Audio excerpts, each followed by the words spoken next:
Good afternoon and welcome to today's conversation on Native Hawaiians, history and present day.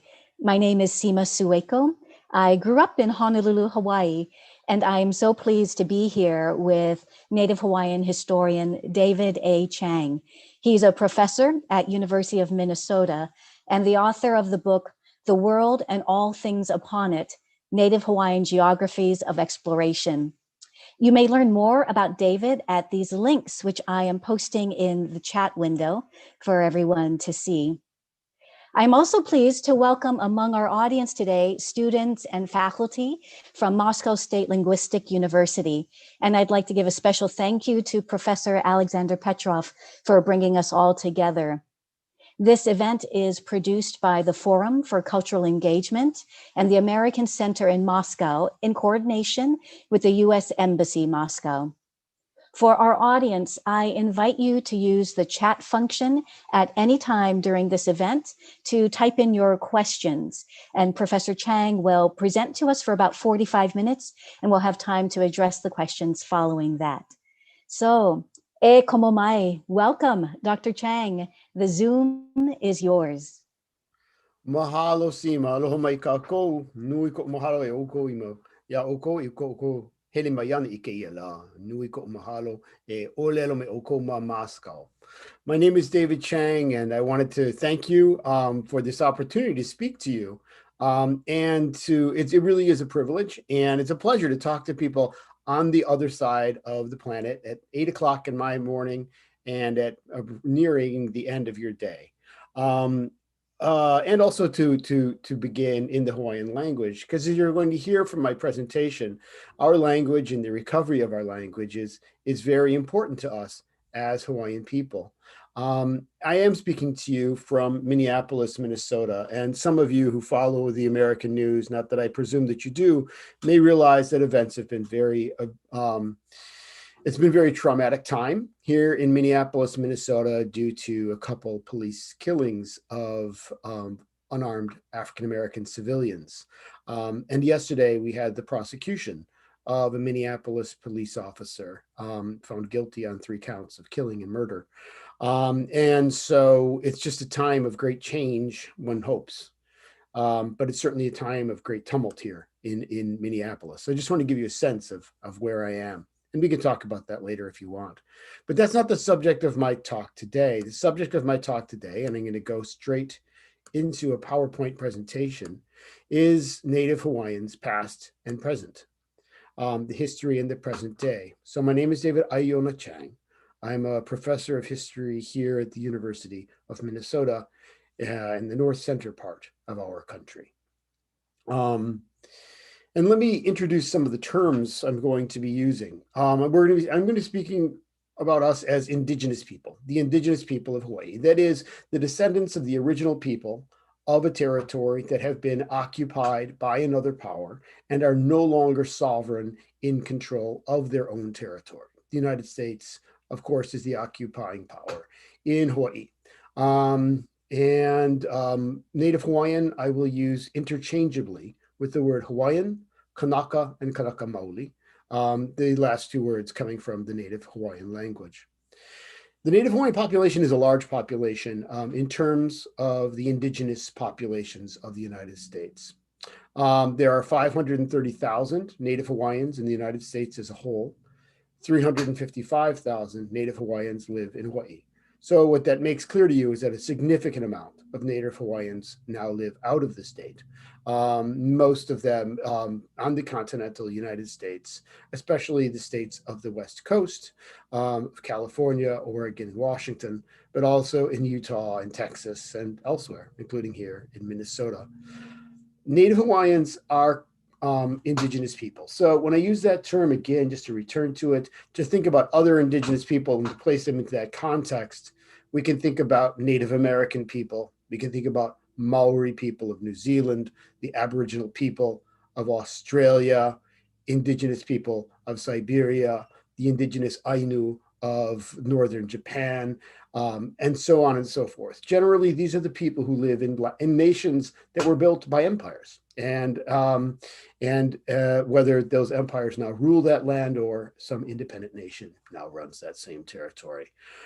So it is therefore to be expected that Native Hawaiians, like other indigenous people, occupy, oftentimes they're disproportionately poor, disproportionately poorly educated, like other indigenous people. But that being said, there are Native Hawaiian people among this large population of more than 500,000 that at all levels of education, in all levels of professional status, from high government officials and doctors and lawyers and intellectuals, all the way down to the unemployed and indeed the homeless. So those are terms. So is Hawaii? First thing is Hawaii is not in America. America, of course, is a geographic designation for all of the Americas from north to south, or sometimes we use the word colloquially, of course, for just the United States itself. But Hawaii, this archipelago, these islands in the central North Pacific, is clearly not in America. It's far away. And so its history must be studied. For much of it, it's independent from that of the United States. And the question of its future, its relation to the United States is very much in question right now. Let me zoom in on the Hawaiian Islands here. The largest island is Hawaii, or the island of Hawaii. We often refer to it as the Big Island. Then the other large inhabited islands include Ni'ihau, Kauai, Oahu, Molokai, Lanai, Kaho'olawe, and Maui. Oahu, Seema Sueko said, is where she grew up. It's also where much of my family lives. The rest of my family lives on the Big Island of Hawaii, where our family, the Hawaiian part of my family, is originally from. Much like the rest of the world, there's a lot of urbanization in Hawaii. So many people in search of work have left the more rural outer islands towards the center of Oahu, where there is the city of Honolulu, which is the state capital, and it's the largest urban center in the islands. So let me kind of start. I want to kind of give you a background in Native Hawaiian history and the Native Hawaiian mode of life prior to the arrival of foreigners into our land, because there was a very long history there. The Hawaiian population, before the arrival of Europeans arrived in 1784 for the first time. Before the arrival of the first Europeans, we have a population of maybe 300,000 to maybe 600,000. Estimates are not, we didn't have census figures, so we're not exactly sure. But it was a large, politically organized, and affluent society. Native Hawaiians had developed a mode of living that allowed for large population densities and a good style of life. It was based around a couple things: agriculture, especially taro, sweet potato, sugarcane, coconut, banana, and arrowroot, and a few other crops. And here in front, in the foreground, you have a picture of a lo'ikalo, a taro, a patch or a paddy for growing taro, which is a root crop, and is a staple of the Native Hawaiian diet, in a system of agriculture that developed around a very complex manipulation of the flow of water, in order to ensure that the fields were properly drained and filled at the appropriate times. Here is a picture of a person today working in lo'ikalo and planting and tending to the kalo, to the taro. As you can see, she's knee deep in mud because, much like wetland rice, this is grown in the water. It's a tropical crop that's grown throughout the Pacific and Southeast Asia, and indeed also in Africa. This agricultural or plant-based diet was supplemented by fish. There were fish that were wild fished, of course, but in addition to that, there was a significant amount of fish produced in aquaculture, in fish pond aquaculture. Here you have a photograph of one of the remaining large fish ponds, and you can see from these individuals the scale of these ponds, which existed all around the perimeter of the islands. And allowed the growth of significant amounts of fish protein to supplement that of the plant-based diet from further inland.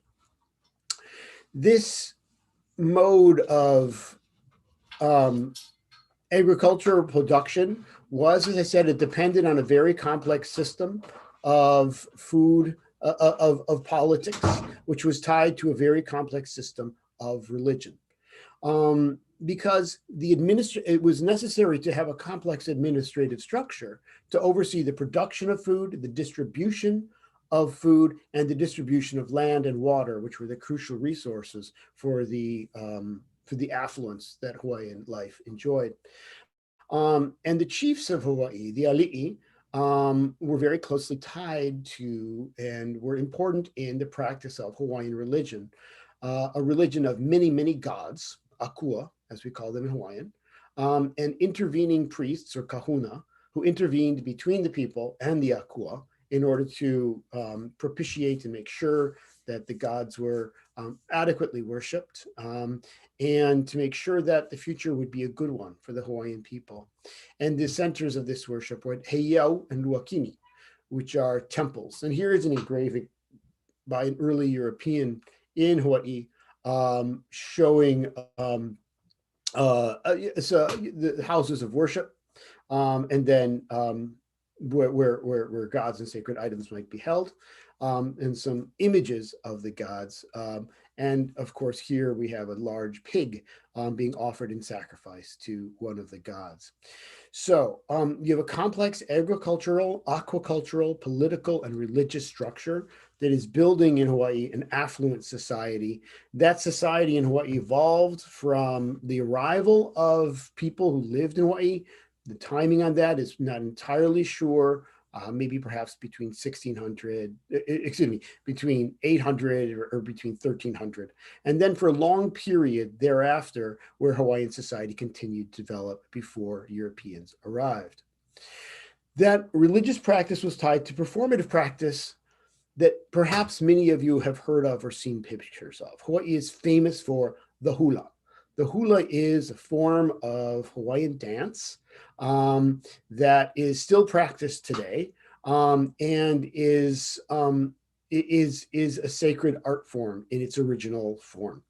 And just as today, foreigners are fascinated by Hawaii. When foreigners go to Hawaii, they want to see hula. So too were the original European explorers, who never failed to describe or to draw pictures of hula. So here you have a European's image of a Kanaka man dancing. So hula involved movement because, of course, it is dance. But it's not just dance. It also, of course, involved rhythm and music. And the pahu, or the Hawaiian drum, was central to the practice of this because it created the rhythm around which the music, around which the dance was performed. But in addition to the drum, there's also the chant. And I'd kind of like to emphasize that today, because the hula went with oli and mele, oli meaning the chant. And these oli, which could be extremely long and were memorized by those who performed the music, who performed the dance, often by a kumu, a person in charge of this, of the dancers, would recount the history and the sacred knowledge of the Hawaiian people.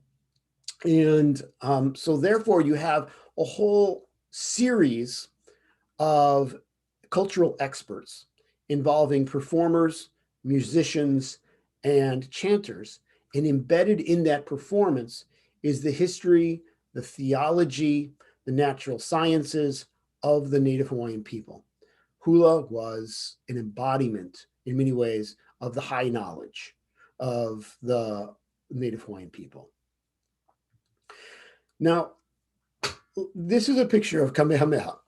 And at the very beginning, a slide was showing of a picture of a sculpture of Kamehameha, of the king of Hawaii, the first king of all of the Hawaiian Islands.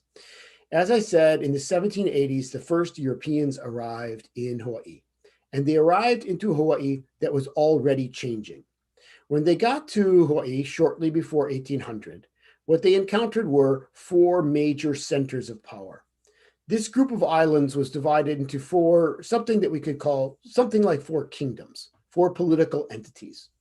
And the leaders of these islands and the leaders within the islands, the chiefs that we call the ali'i, were vying for power. They had been seeking power to consolidate it within each of their islands and then to extend it over other islands.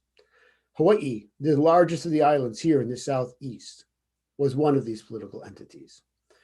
Maui and its dependent islands, Maui, Molokai, Lanai, Kaho'olawe, was the second.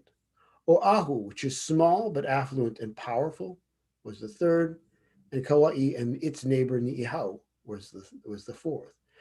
What was happening is that this man, Kamehameha, who was a chief from the island of Hawaii, had slowly consolidated his power over all of this island. And from there, he was consolidating his power over the rest of the islands as well. He was extending so that and building what would become recognizable in the 19th century and would be founded as the Hawaiian Kingdom with a unitary king. So he built a unitary government, making it basically effective by the middle of the 1810s. And he built that power partly through conquest, through warfare, and partly through alliance. He was a he was a brilliant warrior, but also a brilliant negotiator and a brilliant diplomat. And so he was able to create his power over a country that was already affluent because of its agricultural and it was already affluent before the arrival of the Europeans, but had become even more affluent in some ways since then. Because Hawaii is, I'm going to go back several slides to this image here, in a very strategic position. Hawaii is the only significant landmass in this region of the Pacific Ocean. And inter-ocean travel was picking up very dramatically, especially between the west coast of North America and Asia, as trade in furs from North America and manufactured goods from China is being carried on, especially by European people. So Hawaii became strategic, and its strategic importance meant that it was supplying ships and trading with people that needed food or water as they passed the Pacific or shelter. And so therefore this was a place that was growing in wealth at the time of the Kamehameha. The Kamehameha was creating this kingdom. At the same time, it was beset by problems. One of the most significant of these problems was that the foreigners, in addition to bringing goods, were bringing two things. They were bringing diseases, and the Native Hawaiian population had no defensive immunities against these diseases. We have all been through the last year and more of the pandemic of COVID-19. And I want you to imagine the early years of the Hawaii's contact with the West as a COVID-19, a COVID-20, a COVID-21, a COVID-22. There was pandemic after pandemic running through the population because these were entirely new diseases to Hawaiians that had all long existed in other places, but had never existed for us. And so much of the population died in those years. So it's a complex time.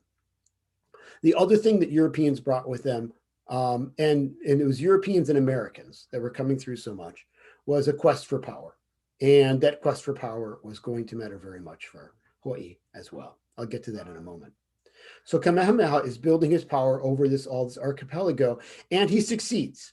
And this is an image of the kings and the queen of Hawaii as it remained an independent kingdom in the 19th century, stretching from Kamehameha through his descendants, Kamehameha II and the third and the fourth and the fifth, to a series of three other kings outside of the Kamehameha dynasty directly, Lunalilo, and then Kalakaua and Liliuokalani. These rulers, you can see actually some of them had very short reigns, right?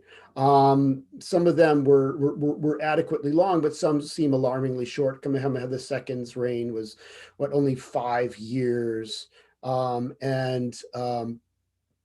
Kamehameha V's reign was like 9 years. This is because partly it was a time of tumult, but the diseases that were affecting the commoners were affecting the kings just as much. And it was a difficult time. We will talk to Li'uokalani, the last ruler of an independent Hawaii, later on in this talk.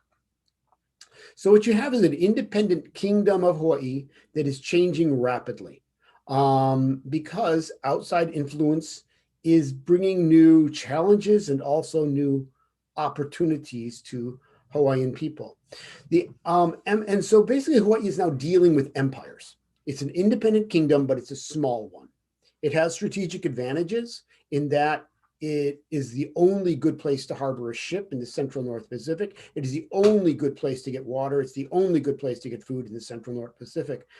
But that same strength made it vulnerable because it meant that the Americans, the British, the French, and other empires wanted access to that.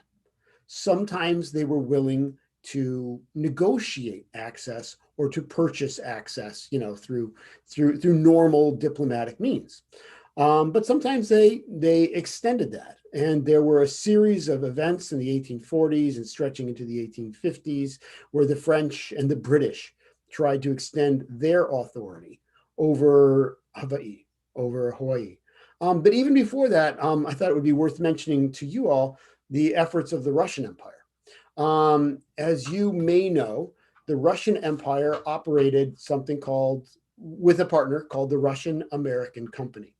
Much like other empires, like the British Empire especially, this was a way of using a trading company to support the efforts of the imperial center. And so just as London had companies in British Southeast Asia, in Southeast Asia, or in North America, like the Virginia Company or the West Indies Company or et cetera, that pursued its goals, the Russian Empire had created the Russian American Company, which was trying to build a Russian presence on the west coast of North America, stretching most famously from Alaska, but then down also all the way down to Fort Ross, the Russian fort not far from San Francisco. But Hawaii was also tempting to the Russians. And the Russian American Company and one of its employees, a German by the name of Georg Anton Schaefer, tried a series of maneuvers and intrigues to try to create a Russian base or perhaps even make Hawaii a Russian dependency, starting in 1815 and stretching up to 1821. The efforts were not successful with Kamehameha. And then through a series of adventures, Schaefer tried with the political leader of Kauai, Kauai being the furthest west of the islands, the one furthest from Kamehameha's power, and where the political leader there, the Mo'i there, the political leader, the Ali'inui there, was trying to maintain his island's independence. So he and Schaefer, Kaumuali'i was the name of this leader, Kaumuali'i tried to work with Schaefer to see if he could benefit from an alliance with the Russians, and allowed the Russians to build 3 forts there: Fortress Elizabeth, Fortress Alexander, and Fort Barclay de Tolly on his island. The Russians were ultimately removed, and this is the only remaining of the forts, Fortress Elizabeth, which Kaumuali'i and the later Kauai descendants were able to claim for their own. So I just want to use this as an example, of course, particularly interesting perhaps to you as Russians, of an example of how Hawaiians were trying to deal with the outside empires who wanted power over them, but also empires who could potentially sometimes be useful partners if they were kept in check. And sometimes it worked and sometimes it didn't, but this was the difficult politics of Native Hawaiian, of Native Hawaiians and of the kingdom, the international politics of the 19th century. Other empires mattered a lot. And here it's important for us to emphasize the growth of American influence in Hawaii, beginning around 1820, when even before that, there are foreigners trading. But American missionaries brought Christianity around 1820. They were able to convert most of the Hawaiian leaders and the kings and the queens to Christianity, and they came to exert a lot of influence over the Hawaiian kingdom, of cultural influence, and of not to make them follow the direction of outsiders. The Hawaiian kings and queens never fell to become vassals of the preachers from North America, but they did gain cultural influence. They also gained a lot of trade power.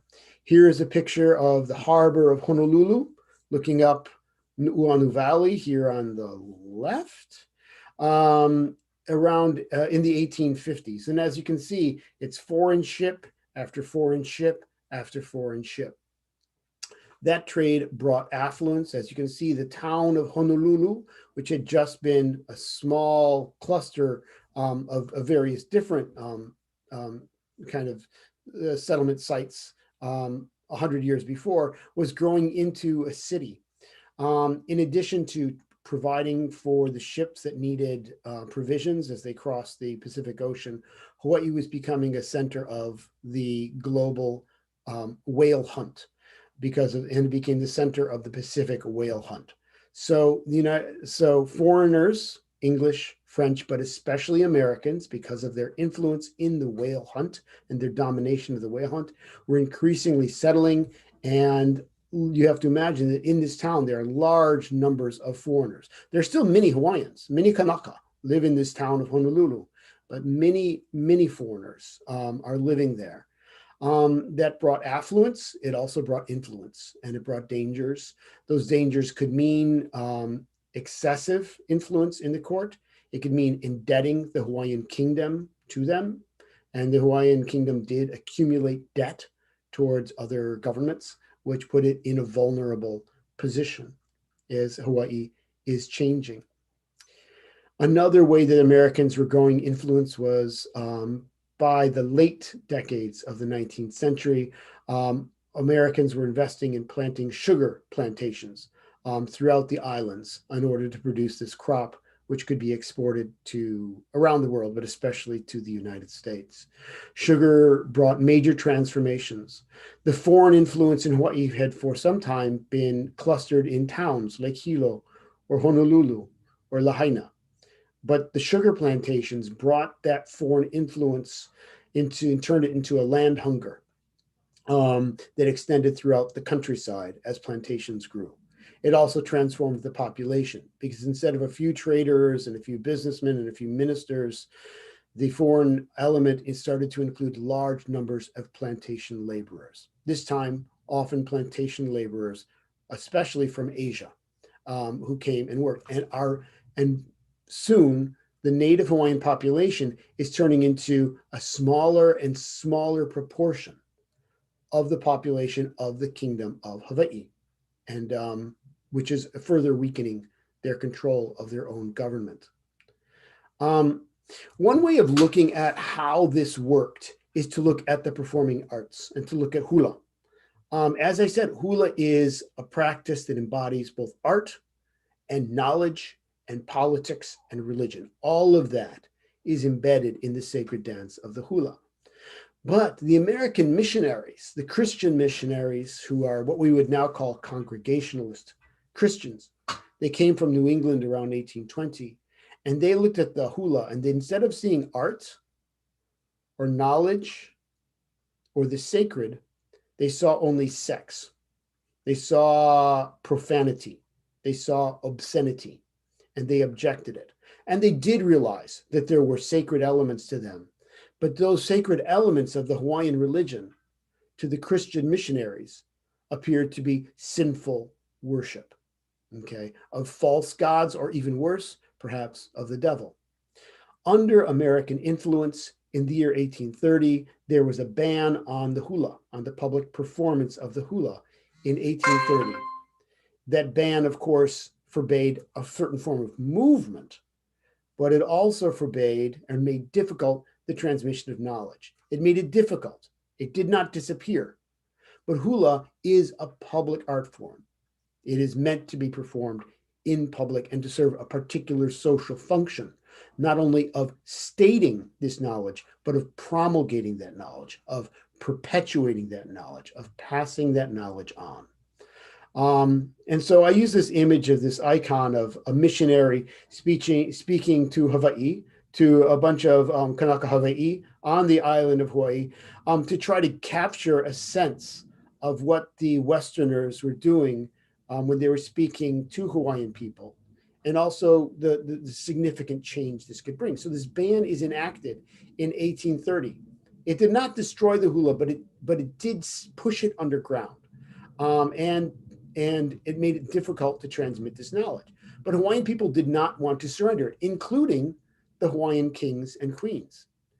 In 1883, so roughly 5 decades later, a new king comes on the throne. Well, he'd already been on the throne for some time, and his name is King David Kalakaua, Kawika Kalakaua.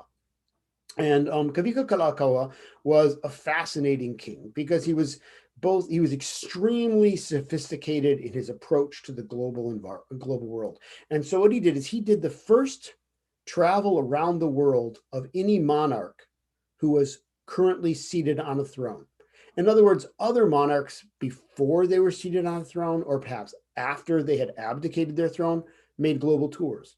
But Kalakaua toured the globe from Asia through Europe, the Americas, and back to Hawaii in order to see this world that he was dealing with.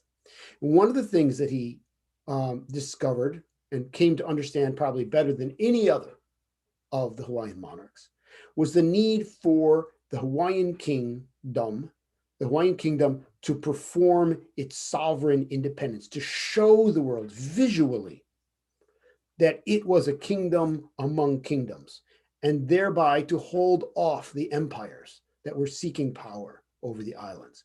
And this is one of the reasons that he presented himself as he did, in full uniform, with orders and medals, much as you would see on European royalty. It's also the reason that he had the kingdom invest very heavily in the building of a palace, Iolani Palace. And if you ever can go to Hawaii, go to Honolulu, go and visit the palace that Kalakaua built, Iolani Palace. All of these, and it's because of this also that he said, we need a coronation, because he knew that Europeans practiced a ritual called coronation. And that's all it is. It is a ritual. It's easy for Westerners to see the rituals of others. And it's hard sometimes for Westerners to see their own rituals. But a coronation is a curious ritual that Europeans practiced, whereby someone who was going to be the king we became recognized by this when they put a particular kind of a hat on their head, and they called it a crown. And so Kalakaua saw that, and he said, well, Europeans seem to really value this. I'm the king of this, but I haven't had of this nation, Hawaii, but I haven't had a coronation. So we must show them that I am king. I will have a coronation. And he did. He had a great coronation. And so this was a performance. It was to make visual things. But there was something else he wanted to make visual, that we are not just a kingdom like you. We will have a palace and we will have a crown like England. We will have a coronation like Denmark. And we will have a palace like the kings and queens of Europe. But we are Hawaiians. And so what he did at his coronation celebration is he brought the hula back into the center of power. And on the left, you have pictures from the celebration of his coronation in front of the palace, where practitioners of hula played the pahu, they drummed the pahu, they chanted, and they danced in order to reiterate that this was a Hawaiian kingdom that celebrated its Hawaiianness and insisted on its independence, not only political, but also cultural and spiritual matters that were deeply important to Kalakaua in defending the Hawaiian roots of the Hawaiian nation. And so hula has flourished since that time and remains very important to us. And I'll get to that later in a moment. But it was difficult times. Kalakaua was doing the best he could. One of the other things that you need to know about Hawaii is that it had an incredible print culture. That is, it was a world where there were many newspapers, there were many letters written, many public documents created, many books published in the Hawaiian language, in Olelo Hawaii. And thank heavens that thousands and thousands and thousands of pages of these newspapers in Olelo, Hawaii continue to exist for us so that we can know what Kanaka ancestors said and thought. And these newspapers are the substance, or they're at the very heart of the kind of historical work that I do, so that I can read what Hawaiians thought about Hawaii, not only what foreigners thought about Hawaii. And those newspapers, and Kalakaua was also very influential in taking newspapers and making them a vehicle for Hawaiian national self-expression and for putting stories, mo'olelo, sacred stories about Hawaiian history and Hawaiian culture and Hawaiian gods into the newspaper so that they would be spread and they would be preserved. But all of this was in part defensive because the dangers that we knew that we faced. And Americans were growing more and more powerful. The kingdom was more and more indebted to American lenders, and American businessmen were powerful. And they did not want to be ruled by Hawaiian kings. Quite simply, white Americans did not want brown Hawaiians in charge of them. In 1893, a group of American businessmen, backed up by the American military, overthrew the kingdom, and they overthrew the queen of the Hawaiian kingdom, Li'uokalani. And here you have a picture from that overthrow. And they created something called the Republic of Hawaii, which was a public republic. It was really there as an effort to try to get the United States to come in as the colonial power, to do something called annex Hawaii to the United States. And that they were successful in obtaining that in 1898, when the United States claimed to annex Hawaii as American territory. And here you see pictures from what was a celebration for many white Americans, but was a day of mourning for most Hawaiians when the kingdom's former center, the palace, became the backdrop for ceremonies for asserting American power in Hawaii in 1898. So what follows are very difficult generations, the generations of our grandparents. It was the time of the territory of Hawaii. At this time, Hawaii was not a state of the United States, but it was a colonial territory. And it was time for Kanaka, for Hawaiians, of land loss. Many Hawaiians who practice predominantly still an agricultural lifestyle find it increasingly difficult to hold on to the land that they need to live their life on the land, or what we call the aina in Hawaiian. And when I say aina in Hawaiian, in our language, it's more than just land. It means more than just soil. Aina in Hawaiian language means the thing that feeds. And Hawaiians have a sacred relationship to the aina. We consider ourselves to be children of the land, to be family of the land, and even sometimes, in some sayings, to be servants of the land. The land is the Lord, and the person is the servant. O ke ali'i ka aina, o ke kaua ke kanaka, as we say in Hawaiian. And so we serve the land. And so to have the land alienated and taken over by foreigners and turned into plantation after plantation after plantation, and then as the tourist industry grew into hotel resort and golf course and all these other kind of developments, was deeply painful for Hawaiian people, as well as economically wrenching. The Hawaiian language was threatened. In 1896, a law was forbidden by the White Red Republic of Hawaii to forbid teaching in the Hawaiian language in our schools. And with jobs increasingly being dominated by foreigners, one had to speak English at work. At school, one had to speak English, and fewer of our people could speak our language. The culture came under attack. It became commercialized, whereas the only thing valuable about Hawaiian culture was anything that could be sold as a performance to tourists. Anything else was seen as backward. World War II brought major changes to Hawaii because, of course, it was the first front for the United States entry into the Second World War. And the entire islands became incredibly militarized because it became the center of American power in the Pacific. it had already been a major center of American power in the Pacific because of the harbor there, and it would remain that way up till our present day. It's a very military landscape. And American statehood was imposed on Hawaii in the year 1959. So these are these years stretching from roughly 1898 to 1959 to the early 1960s. These were very difficult years for the territorial era when Hawaiians faced all of these challenges, but did not give up. Because after these, 3 generations of very difficult years of trying to hold on to land, but losing much of it, losing much language, but holding on to it, preserving our culture despite attacks, trying to keep the Hawaiian nature of the nation together, a Hawaiian Renaissance began. I said 1970s forward. I really should have said late 1960s forward. A rebirth and a resurgence of Hawaiians and Hawaiianness in so many ways. Let me just mention a few.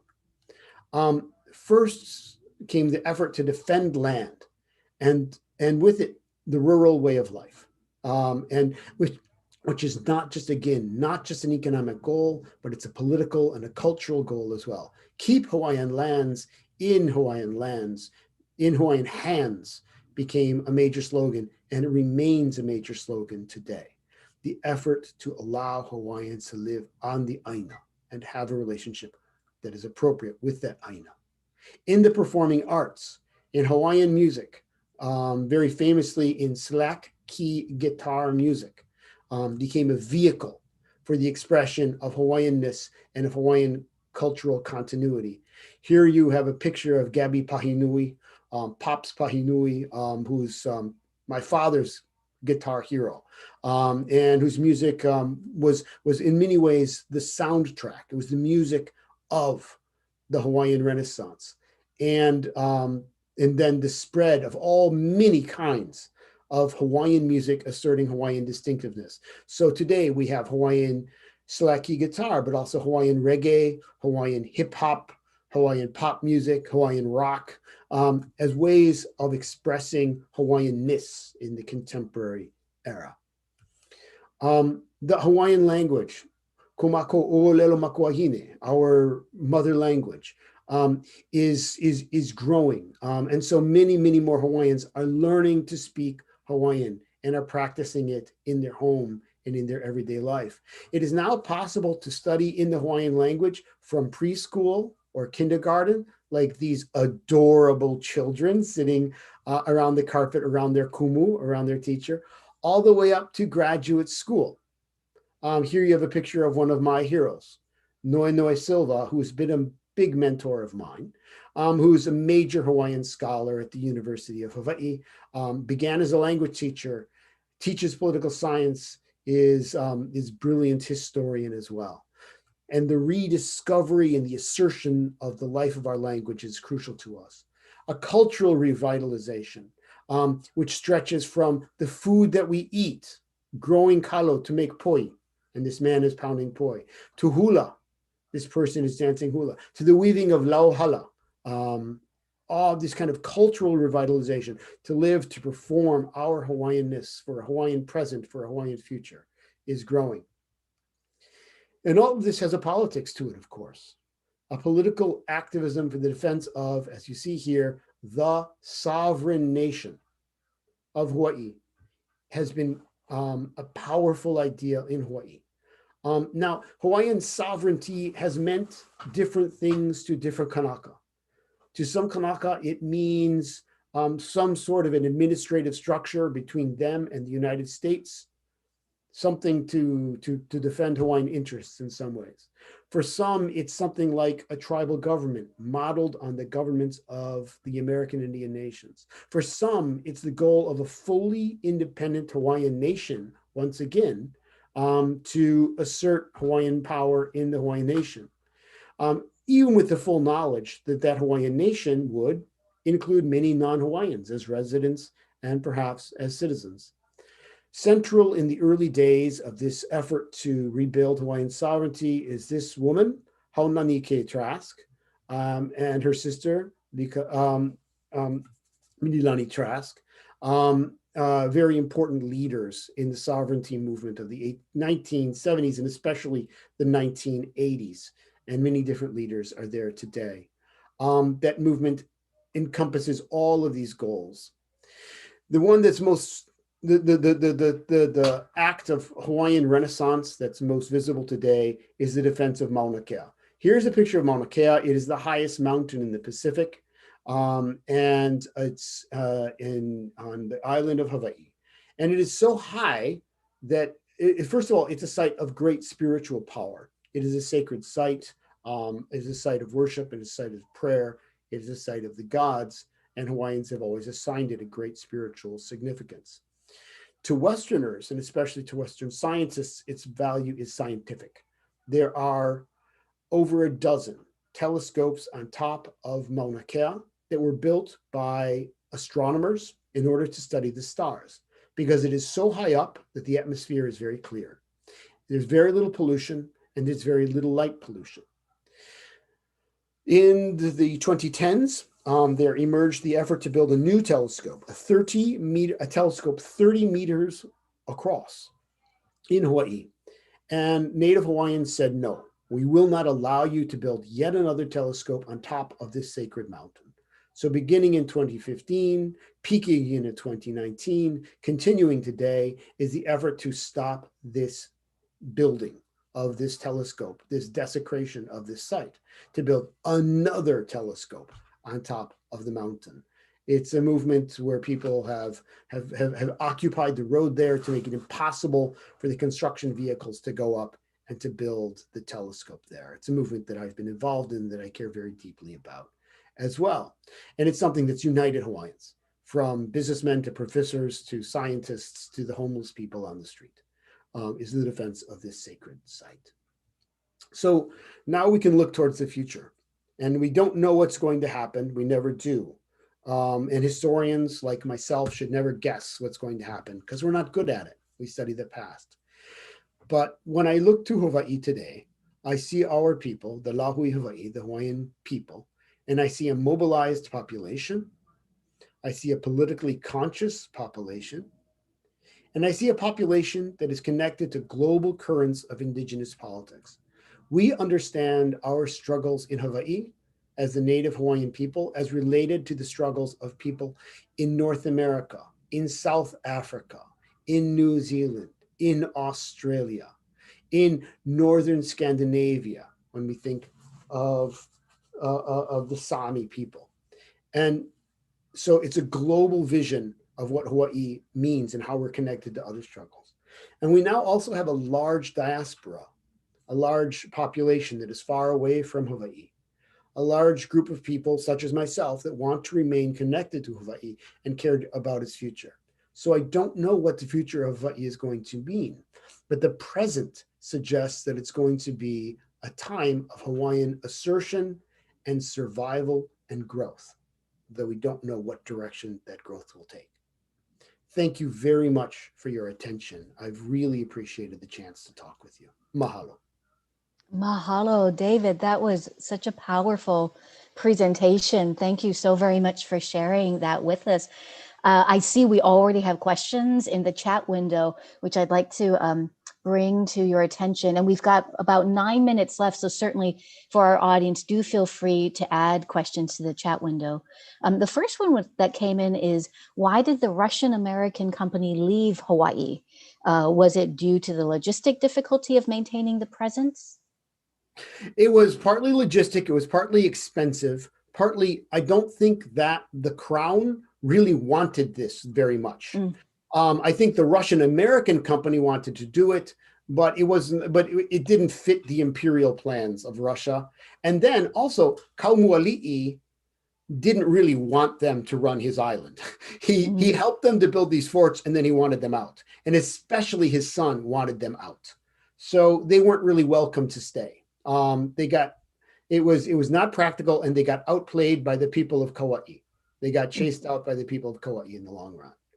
Gotcha. Thank you. There's another question. Small languages unfortunately tend to adopt words heavily from bigger languages, particularly from those official in large empires. Is this a serious challenge for modern Hawaiian language? And are there attempts to create new words to replace the borrowed ones?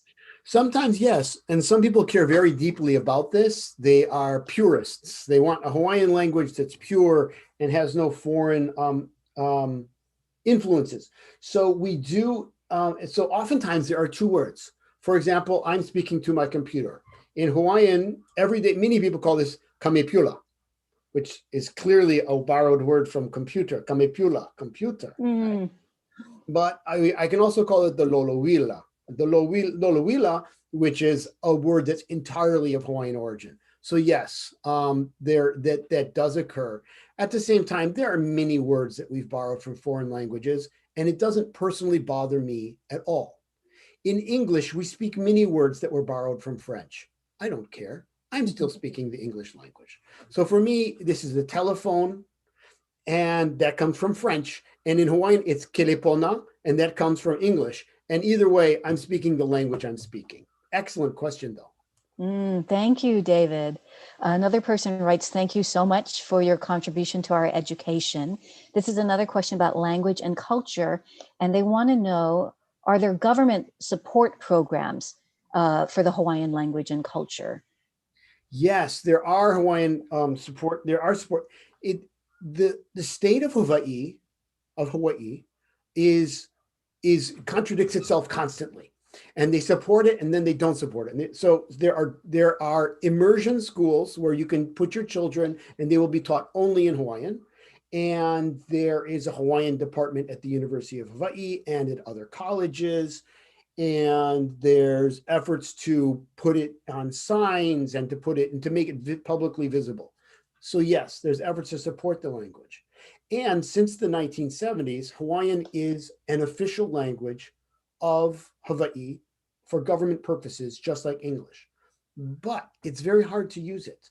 So if you insist on conducting your trial in the Hawaiian language or providing testimony, they make it very hard for you. Many of the forms that we need to fill out for government purposes, just like everybody in the world, are available only in English, Japanese, Korean, Chinese, because there's many people from those countries in Hawaii, but not in the Hawaiian language. So thank you for that excellent question, Dima. It is supported and it is discouraged at the same time. Thank you, David. There's another question from Vitali. Were there enough written sources or remaining practitioners to make an authentic restoration of Hawaiian traditions? Vitali, thank you very much for that excellent question. Hikino, yes, of course. There are both many written sources and many practitioners that have allowed us to continue our traditions and to continue them in ways that you say, to restore them. But one thing that I'm very grateful for is there are enough of them also so that we can continue to innovate in a tradition. Because a cultural tradition, a people is never alive if they just try to be the ghosts of their ancestors. We need to be able to write current poetry in the Hawaiian language, write new songs in the Hawaiian language, invent new hula in the Hawaiian language. And we are blessed that we had enough practitioners, many of these wonderful old women that kept this alive for so many years, that we are able to do this. Thank you for that question. Oh, that's great, David. Alexandra's asking, is the Hawaiian language popular among Americans? Do many people study it as a foreign language? I think they're maybe asking outside of the islands. Sorry, go ahead, David. In America and elsewhere, it is very popular in Hawaii among people who are not Hawaiians. And we are about 20% of the population of Hawaii is people of Hawaiian descent. But many people whose ancestors come from Asia or North America or Africa, they want to learn some of the language. And so they take a couple semesters of the language and they learn some. And also in North America, there are people that want to do it. There's a fascination with Hawaiian culture around the world. Japan have fascination with Hawaii and Japan. So yes, there are many people who want to study it. Yes. And David, I guess expanding on that question, what I often see is a lot of halaus across the continental US and in Japan. Could you talk a little bit about halaus as they might help expand Hawaiian culture and language as well? Yes, I would love to. So a halau is a school of instruction, and a halau is, we use the word now to talk about, especially about instruction in the hula.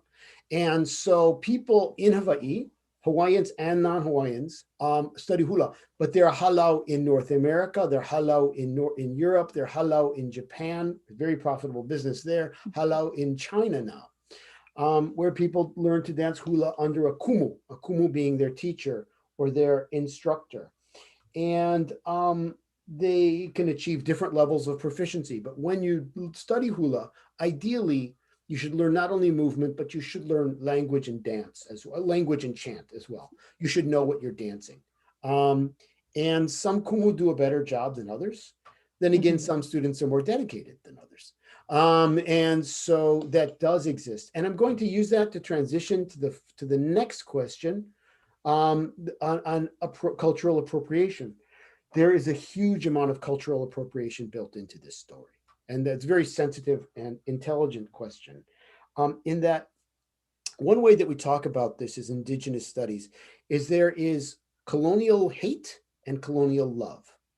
When we talk about colonial hate, we talk about the racist hatred of a colonizing power for the people that they dominate. We think about racism, we think about thinking about people as dirty or despicable, or their culture is backwards and savage. And Hawaiians have faced that. But Hawaiians do also suffer from colonial love, where the colonizer is fascinated by the exotic, is fascinated by the erotic, is fascinated by the culture of the people that they have dominated, and they want to take that. And that happens in Hawaii. It really does. And it happens around the world too. And it's something that we need to struggle with. Thank you for that question. Thank you, David. I see a remark here that says, we hope you'll kindly agree to speak for future events. You might have a fan base here, Dr. Chang.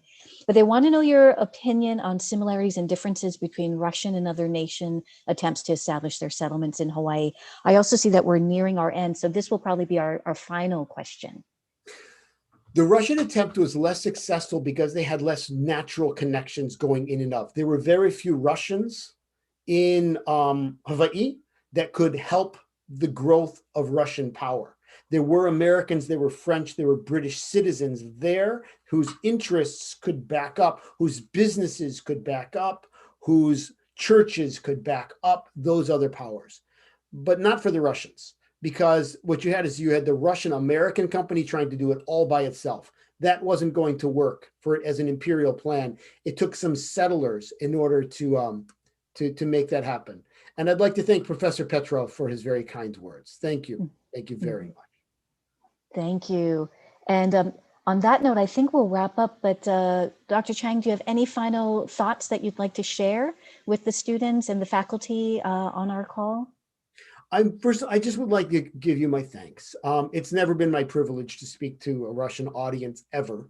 And it says a lot to me that there would be any interest, any of you would sit through this talk for all this time.